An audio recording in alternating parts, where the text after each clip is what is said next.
দিনটা ছিল 1941 সনের সেই ঝড়ো ঝড়ো অথচ মুখ 7ই আগস্ট, যার বাংলা নাম 22শে শ্রাবণ।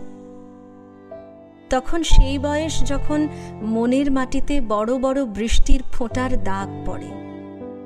সেই মাটিতে উদাসীন, নির্মম, কঠিন কোনো ধাতুতে ইমারত তৈরি করা কল্পনাও করা যায় না।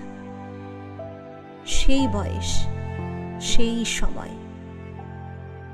জানতাম তিনি কলকাতায় আনিত, চেতনা অচেতনতার মাঝখানে চৌকাঠে অনিশ্চিত অবস্থায় আচ্ছন্ন।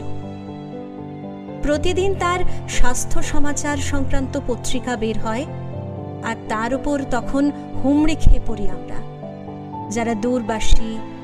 আচার্য দ্রোণের একলব্য